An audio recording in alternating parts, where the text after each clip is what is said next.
నమస్తే, welcome to Saaho TV news. ముందుగా headlines. సముద్రపు దొంగల ఆధీనంలో బంగ్లా షిప్, స్పందించిన భారత యుద్ధ నౌక.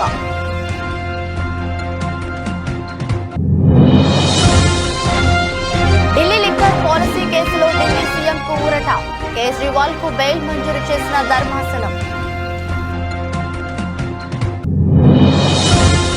జనసేన నేత పోతుల మహేష్ కు షాక్, పొత్తులో భాగంగా సీటును బీజేపీకి కేటాయించాలని నిర్ణయించిన కూటమి.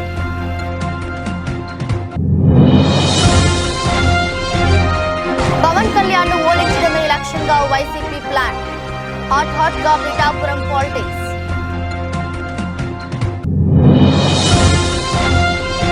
రాత్రంతా ఈడీ ప్రధాన కార్యాలయంలోనే ఎమ్మెల్సీ కవిత, ఇవాళ కోర్టులో హాజరుపరచనున్న ఈడీ.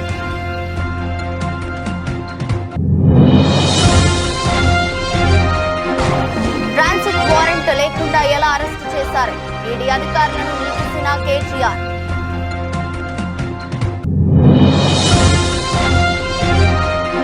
సుప్రీంకోర్టుకు వెళ్తామన్న హరీష్ రావు, రాష్ట్ర వ్యాప్త ఉద్యమానికి బీఆర్ఎస్ పిలుపు.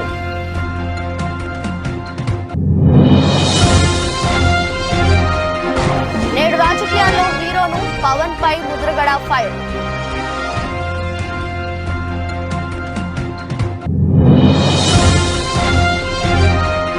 ఫైనల్స్ కు దూసుకెళ్లిన ఆర్బీసీ జట్టు, ఆటగాళ్ల సంబరాలు.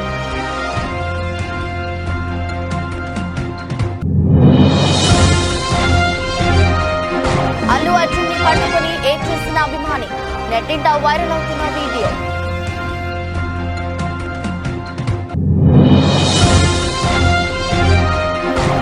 కొత్త ఈవీ పాలసీని ఆమోదించిన కేంద్రం, ఇక టెస్లాకు లైన్ క్లియర్. సముద్రపు దొంగల ఆధీనంలో ఉన్న బంగ్లాదేశ్ షిప్ ద్వారా అత్యవసర సందేశం వచ్చింది. దీంతో భారత నివా కదాలినానికి చెందిన యుద్ధ నౌక స్పందించింది. బంగ్లాదేశ్ షిప్ ను నిరంతరం గమనిస్తున్నట్లు ఇండియన్ నేవీ పేర్కొంది. బంగ్లాదేశ్ కు చెందిన బల్క్ క్యారియర్ ఎంవి అబ్దుల్లా 55,000 టన్నుల బొగ్గుతో మొజాంబిక్ రాజధాని ముపుటో ఉన్న యునైటెడ్ అరబ్ ఎమిరేట్స్ కు బయలుదేరింది. మార్చి 12న సోమాలియా తీరంలో సాయుధులైన సముద్రపు దొంగలు ఆ కార్గో షిప్ పై దాడి చేశారు. అందులో చేరుకోవడంతో పాటు బంగ్లాదేశ్ కు చెందిన 23 మంది సిబ్బందిని నిర్బంధించారు. కాగా సముద్రపు దొంగల దాడి సందర్భంగా బంగ్లాదేశ్ షిప్ నుంచి అత్యవసర SOS సందేశం వచ్చింది. దీంతో ఇండియన్ నేవీకి చెందిన యుద్ధ నౌక వెంటనే స్పందించింది. లాంగ్ రేంజ్ మారిటైమ్ పెట్రోల్ విమానాన్ని రంగంలోకి దించింది. ఎంవి అబ్దుల్లా కార్గో షిప్ ను అది సమీపించింది. సాయుధులైన సముద్ర దొంగలు ఆ షిప్ లో ఉన్నట్లు గమనించింది. సిబ్బంది పరిస్థితి గురించి తెలుసుకునేందుకు కమ్యూనికేషన్ కోసం ప్రయత్నించింది. అయితే ఆ షిప్ నుంచి ఎలాంటి స్పందన రాలేదని భారత నౌకాదళం తెలిపింది. ఈ నేపథ్యంలో దానిని నిశితంగా పరిశీలిస్తున్నట్లు వెల్లడించింది.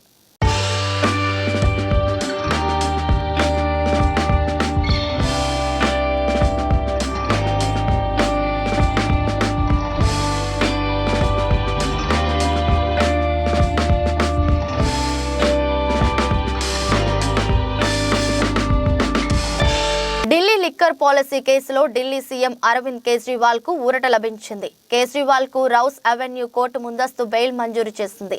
ఈడీ 8 సార్లు సమన్లు జారీ చేసినప్పటికీ విచారణకు హాజరు కాకపోవడంతో దర్యాప్తు సంస్థ ఢిల్లీ కోర్టు మెట్లెక్కింది. దీంతో నేడు తమ ముందు హాజరు కావాలని కోర్టు ఆదేశించిన విషయం తెలిసిందే. ఈ నేపథ్యంలో శనివారం ఉదయం విచారణకు హాజరైన కేజ్రీవాల్ కు న్యాయస్థానం షరతులతో కూడిన బెయిల్ మంజూరు చేసింది. 1,00,000 పూచీకత్తు, 15,000 బాండ్ సమర్పించాలని స్పష్టం చేసింది. అనంతరం న్యాయమూర్తి అనుమతితో కోర్టు నుంచి కేజ్రీవాల్ వెళ్లిపోయారు.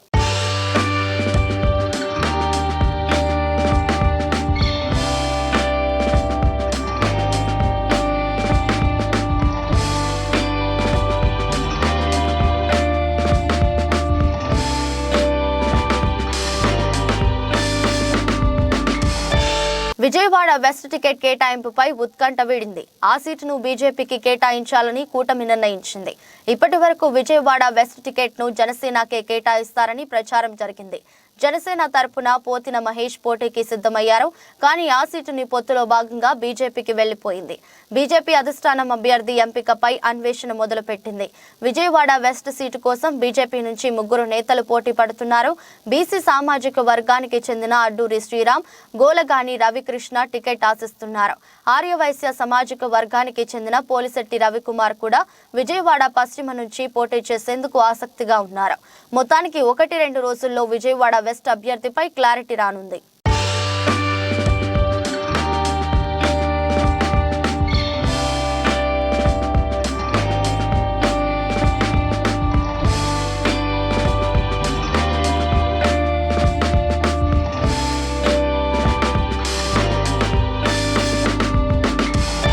కాకినాడ జిల్లా పిఠాపురంలో రాజకీయ సమీకరణాలు వేగంగా మారుతున్నాయి. పిఠాపురం నుంచి తానే పోటీ చేస్తున్నట్లుగా పవన్ కళ్యాణ్ ప్రకటించడంతో వైసీపీ తన వ్యూహాలకు పదును పెడుతోంది. పిఠాపురం నుంచి పవన్ ను ఓడించడమే లక్ష్యంగా పావులు కదుపుతోంది. కాపు నేత ముద్రగడ పద్మనాభం వైసీపీలో చేరిన కాసేపటికే పిఠాపురం ఇన్ఛార్జి వంగ గీత క్యాంప్ ఆఫీస్ కు వెళ్లడం ఆసక్తికరంగా మారింది. ఇప్పటికే పిఠాపురం నుంచి పోటీ చేస్తున్న పవన్ కళ్యాణ్ ప్రకటనతో అప్రమత్తమైన వైసీపీ అందరినీ ఏకం చేసే పనిలో పడింది. పిఠాపురంలో పవన్ ను ఓడించడమే లక్ష్యంగా వైసీపీ అడుగులు వేస్తుంది. ఇక్కడి నుంచి ముద్రగడను బరిలోకి దించాలా లేక ఆయన కుమారుణ్ణి పవన్ పై పోటీకి నింపాలా అనే దానిపై చర్చించింది. వీరిద్దరూ కాకపోయినా వంగ గీతను పవన్ కళ్యాణ్ పై పోటీకి నిలపాలని చూస్తుంది. అయితే గతంలోనూ పిఠాపురం నుంచి పోటీ చేస్తానని ముద్రగడ ప్రకటించారు. తమ్ముంటే తనపై పోటీ చేయాలని సవాల్ విసిరారు. ఈ ముగ్గురిలో ఎవరు పోటీలో ఉండాలో నిర్ణయించనుంది వైసీపీ. ఇక మరోవైపు పిఠాపురంలో అసమ్మతి సెగలు బగ్గుమంటున్నాయి. టికెట్ రాలేదని అసంతృప్తితో ఉన్న మాజీ ఎమ్మెల్యే విఎస్ఎన్ వర్మ ఇవాళ కార్యకర్తలు అనుచరులతో సమావేశం కానున్నారు. పిఠాపురం నుంచి ఇండిపెండెంట్ గా బరిలోకి దిగేందుకు ప్లాన్ చేస్తున్నారు. అయితే వర్మ సైతం వైసీపీకి టచ్ లోకి వెళ్లే అవకాశాలు కనిపిస్తున్నాయి. ఒకవేళ వైసీపీలోకి వెళ్లలేకపోయినా ఇండిపెండెంట్ గా పోటీ చేయాలని చూస్తున్నారు. గతంలో పిఠాపురం నుంచి వంగ గీత విజయం సాధించారు.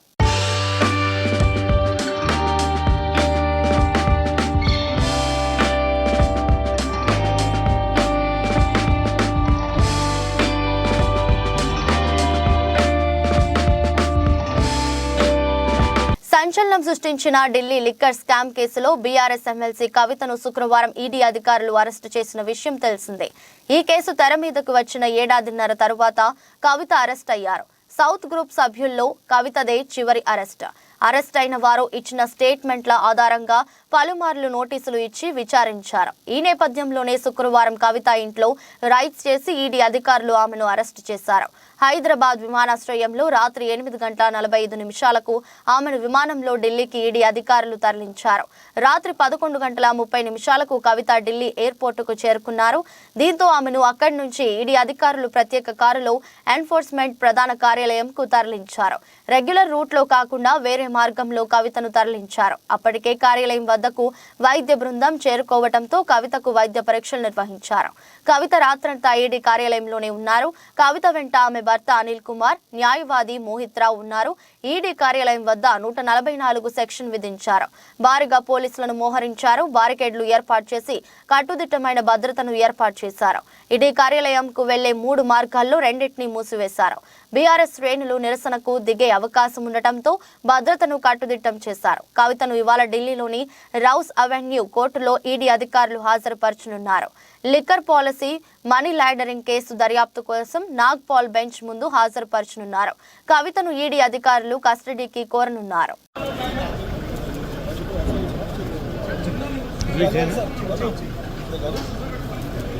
మంచి విజువల్ చేద్దాం. అడ్డమని కాకుండా ఇది చేద్దాం. ధైర్యంగా ఉంది.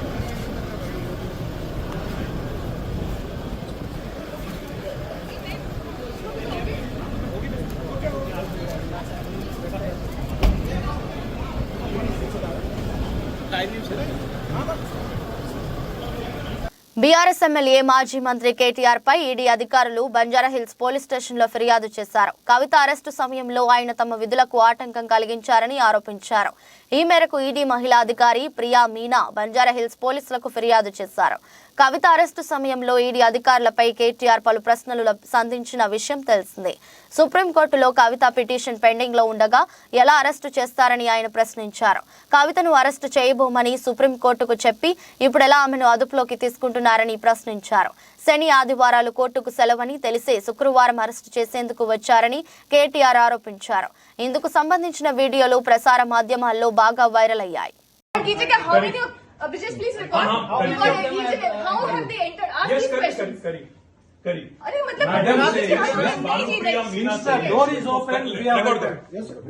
Madam Bhanupriya Meena says, search is over and arrest warrant is produced, and now she says, hold on, and now she says we can't come in.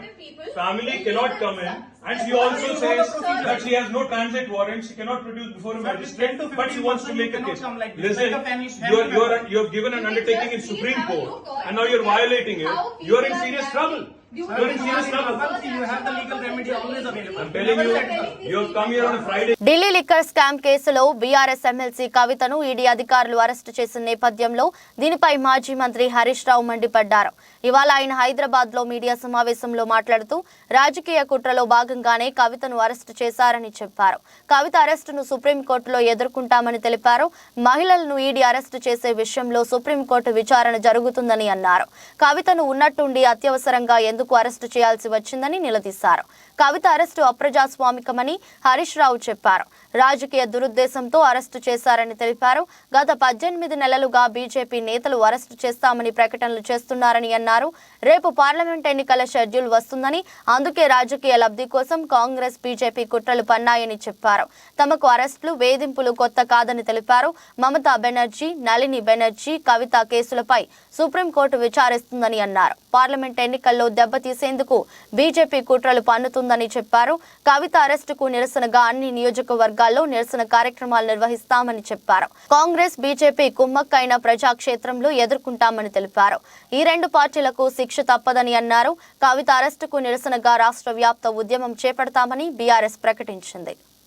ఒక దౌర్జన్యపూర్వకంగా ఇవాళ కవిత గారి అరెస్ట్ జరిగింది.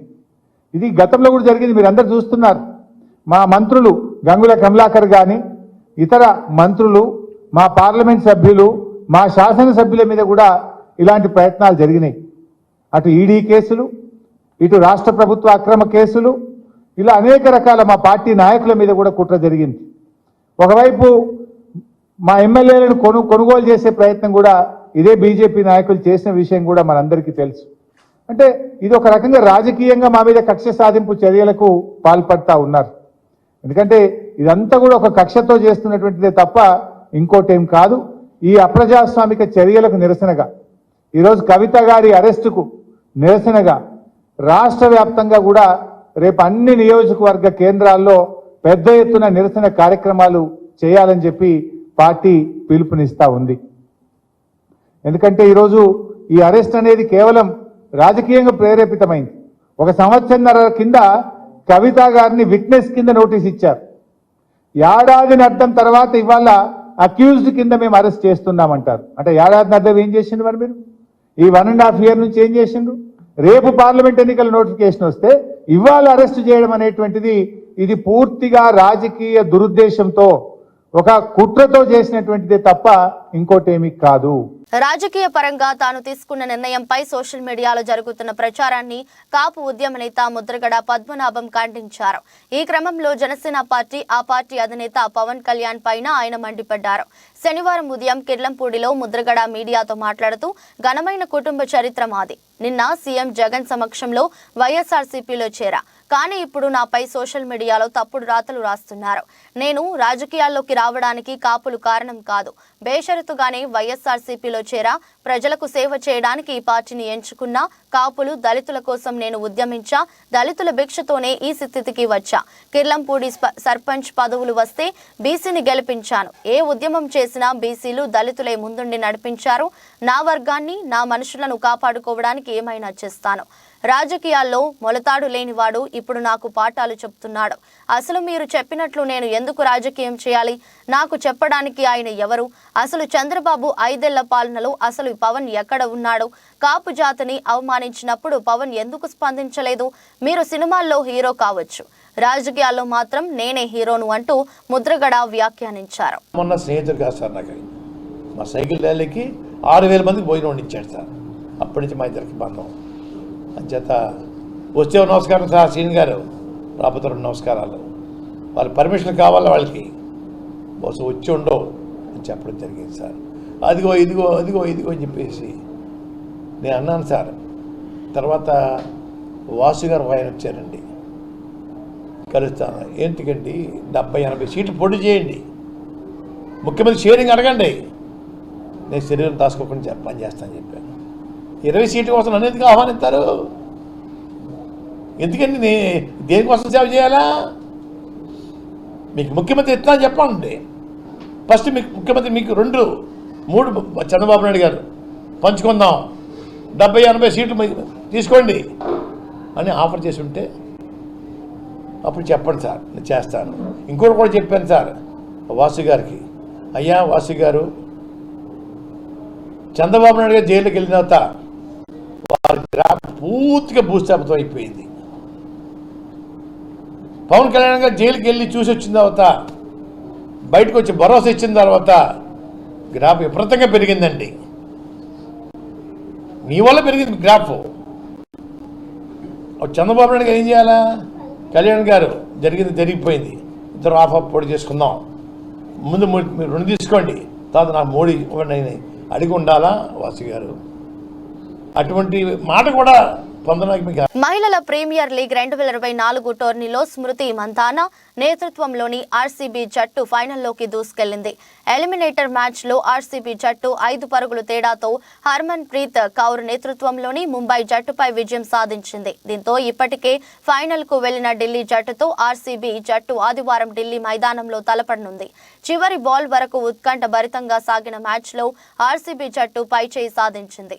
టాస్ గెలిచి తొలుత బ్యాటింగ్ చేసిన ఆర్సీబీ జట్టు నిర్ణీత ఓవర్లలో కేవలం 135 పరుగులు మాత్రమే చేయగలిగింది.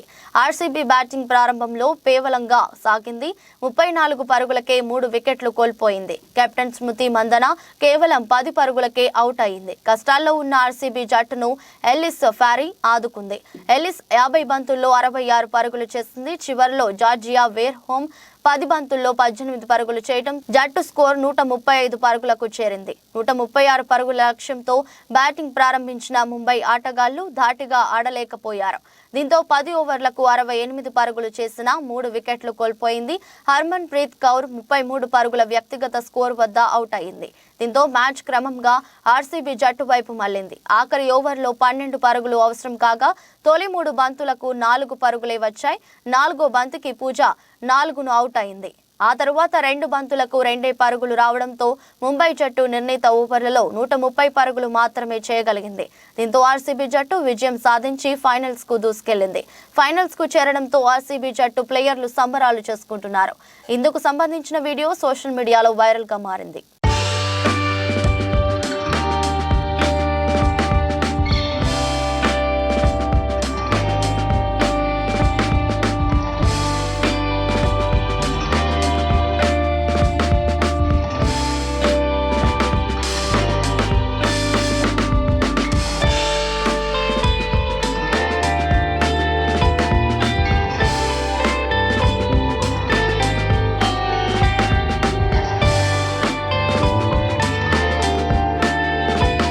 అల్లు అర్జున్ కి మన రాష్ట్రంలోనే కాక పుష్ప సినిమాతో దేశవ్యాప్తంగా ఫ్యాన్ ఫాలోయింగ్ బాగా పెరిగింది.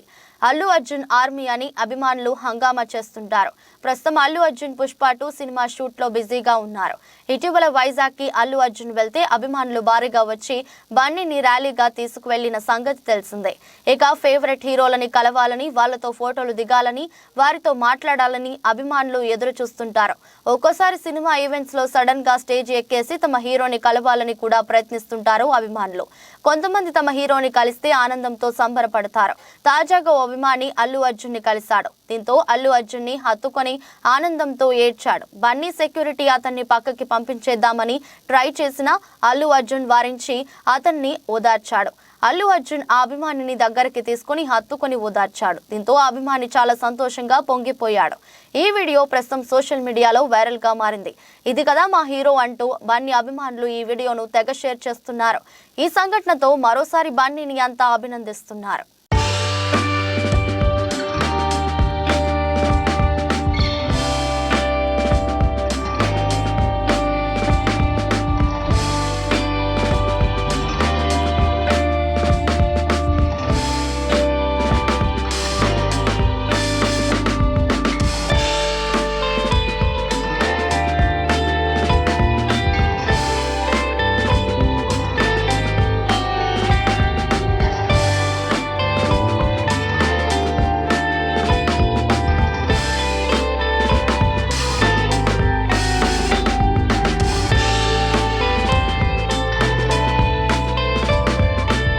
నూతన ఎలక్ట్రిక్ వెహికల్ పాలసీని కేంద్ర ప్రభుత్వం శుక్రవారం ఆమోదించింది. ఈ కొత్త విధానం కింద $500 మిలియన్ తగ్గకుండా పెట్టుబడులతో కంపెనీలు ముందుకు రావాల్సి ఉంటుంది. అప్పుడే దేశంలో ఏర్పాటు చేసే విద్యుత్ ఆధారిత వాహనాల తయారీ కేంద్రాలకు గాను ఆయా సంస్థలకు పన్ను రాయితీలు అందుతాయి. గరిష్టంగా ఎంతైనా పెట్టుబడులు పెట్టవచ్చు. అయితే బడా ప్యాసింజర్ కార్ల కంపెనీలే లక్ష్యంగా ఈ విధానం ఉండటం గమనార్హం. ఇక ఈ వెహికల్స్ కోసం భారత్లో తయారీ కేంద్రాలను ఏర్పాటు చేసే కంపెనీలకు తక్కువ కస్టమ్స్ సుంకాలతో పరిమిత స్థాయిలో కార్లను కూడా విదేశాల నుంచి దిగుమతి చేసుకునే వెసులుబాటు ఉంటుందని ఓ అధికారిక ప్రకటన చెబుతుంది. పేరొందిన విదేశీ ఈవీ ఉత్పాదక సంస్థల చేత ఇక్కడ ప్లాంట్లను తెరిపించి భారత్ను ఈవీల తయారీ హబ్గా మార్చడమే ఈ పాలసీ ముఖ్య ఉద్దేశమని కూడా సదరు ప్రకటన పేర్కొంది. పెట్టుబడి ప్రతిపాదనలతో వచ్చిన కంపెనీలు 3 ఏళ్లలోపు దేశంలో తయారీ కేంద్రాలను పెట్టి వాహనాల ఉత్పత్తిని కూడా మొదలు పెట్టాల్సి ఉంటుంది. అలాగే అందులో వాడే విభాగాల్లో కనీసం 25% భారత్లో తయారైనవే అయి ఉండాలి. 5 ఏళ్లలోగా 50% విడి భాగాలు స్థానికంగా తయారైనవే ఉండాలి. అప్పుడే 15% దిగుమతి సుంకాల వద్ద ఏటా 8,000 కార్ల దిగుమతికి ఆయా కంపెనీలకు వీలుంటుంది. ఈ కార్ల విలువ $35,000 ఆపై ఉండాలి. అయితే $800 మిలియన్ ఆపై పెట్టుబడులు పెట్టిన సంస్థలకే ఈ అవకాశం.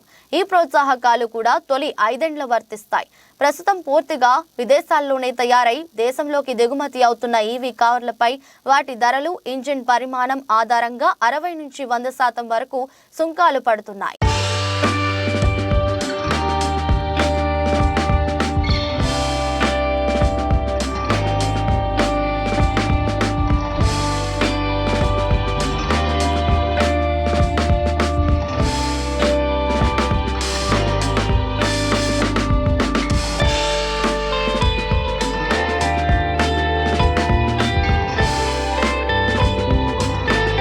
పలాస మండలం బొడ్డపాడు సచివాలయం పరిధిలో నూతనంగా నిర్మించిన ఎస్సీ కమ్యూనిటీ హాల్ మరియు విలేజ్ హెల్త్ క్లినిక్ ను పార్టీ నాయకులతో కలిసి ప్రారంభించిన రాష్ట్ర పశుసంవర్ధక, పాడి పరిశ్రమ మరియు మత్స్యశాఖ మాత్యులు డాక్టర్ సీదిరి అప్పలరాజు.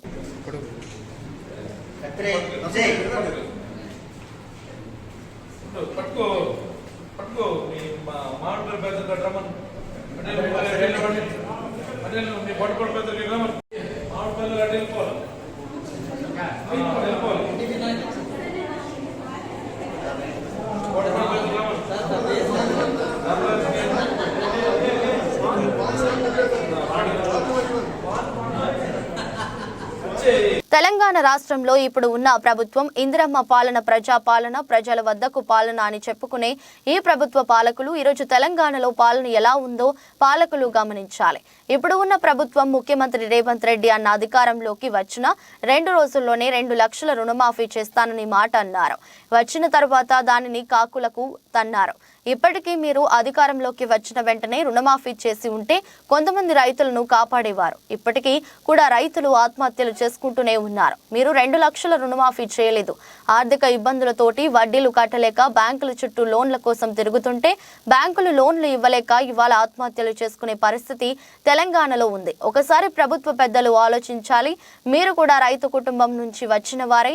మేము రైతులమే, రైతు నాయకులు అని చెప్పుకుంటున్న మీరు ఒకసారి రైతుల గురించి ఆలోచించాలి. ఆలోచించాలి. ఎంత దయనీయంగా ఉన్నదో రైతుల పరిస్థితి. రైతులు ఒక్క పూట అన్నం తినే పరిస్థితి కూడా లేకుండా పోయింది. రాష్ట్రంలో చిన్న సన్నకారు రైతులు 80% మంది ఉన్నారు. తెలంగాణ బతుకమ్మ పార్టీ రాష్ట్ర వ్యవస్థాపక అధ్యక్షుడిని. ఈరోజు మన తెలంగాణలో ఇందిరమ్మ ప్రభుత్వం అని చెప్పుకునే ఈ యొక్క ప్రభుత్వ పాలకులు ప్రజాపాలన, ఇది ప్రజల పాలన అని చెప్పుకునే ఈ నాయకులు ఈరోజు తెలంగాణలో రైతుల పరిస్థితి ఎట్లా ఉంది అని ఒక్కసారి ఆలోచించాల్సిన అవసరం ఉంది. ఈరోజు రేవంత్ అన్న, ముఖ్యంగా ముఖ్యమంత్రి గారు రేవంత్ అన్న గారికి ఒక విన్నపం. తెలంగాణలో అధికారానికి వచ్చిన రెండో రోజే 2 లక్షల రూపాయల రుణమాఫీ చేస్తానని ఒక మాట అన్నారు. మీరు వచ్చిన తర్వాత దాన్ని కాదులు అన్నారు. ఇప్పటికి రైతులు 2 లక్షల రుణమాఫీ మీరు అధికారంలోకి వచ్చిన 2 రోజులు రుణమాఫీ చేసి ఉంటే ఇంకా కొంతమంది రైతులు కాపాడేటోళ్ళు అవుతుండే. ఇప్పటికి రైతులు ఆత్మహత్యలు చేసుకుంటున్నారు. 2 లక్షల రుణమాఫీ మీరు చేయలేక, ఈ ఆర్థిక ఇబ్బందులతోటి మిత్తిలు కట్టలేక, వడ్డీలు కట్టలేక, బ్యాంకుల ఇంటికి వచ్చి ఇబ్బందులు పెడుతుంటే ఇవాళ ఆత్మహత్య చేసుకునే పరిస్థితి ఇవాళ తెలంగాణలో ఉంది.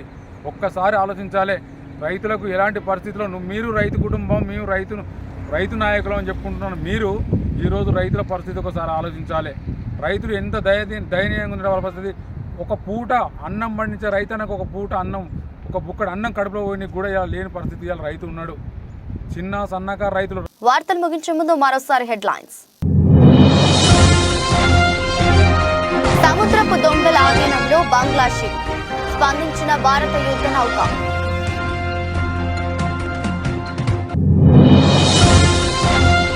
ఢిల్లీ లిక్కర్ పాలసీ కేసులో ఢిల్లీ సీఎంకు ఊరట. కేజ్రీవాల్ కు బెయిల్ మంజూరు చేసిన ధర్మాసనం.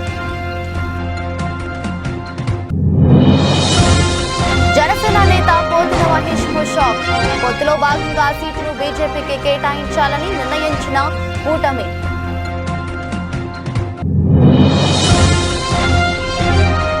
పవన్ కళ్యాణ్ ను ఓడించడమే లక్ష్యంగా వైసీపీ ప్లాన్.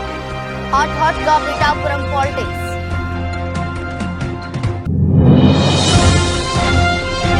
రాత్రంతా ఈడీ ప్రధాన కార్యాలయంలోనే ఎమ్మెల్సీ కవిత.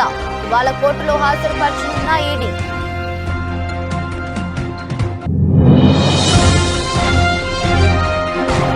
ట్రాన్సిట్ వారెంట్ లేకుండా ఎలా అరెస్టు చేశారు?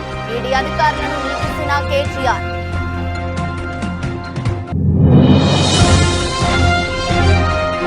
సుప్రీంకోర్టుకు వెళ్తామన్న హరీష్ రావు.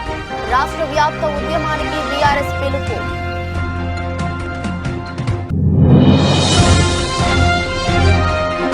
నేడు రాజకీయాల్లో హీరోను పవన్ పై ముద్రగడ ఫైర్.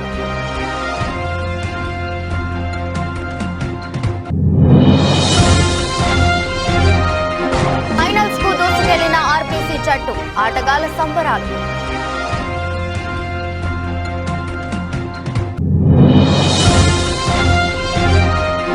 అల్లు అర్జున్ ని పట్టుకుని ఏడ్చేసిన అభిమాని. నెట్టింట వైరల్ అవుతున్న వీడియో.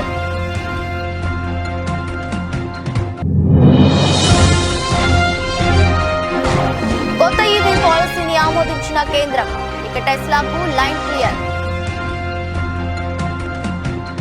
ఇది రాష్ట్ర బులెటిన్. మరో బులెటిన్లో మళ్ళీ కలుద్దాం. అంతవరకు సెలవు. నమస్కారం.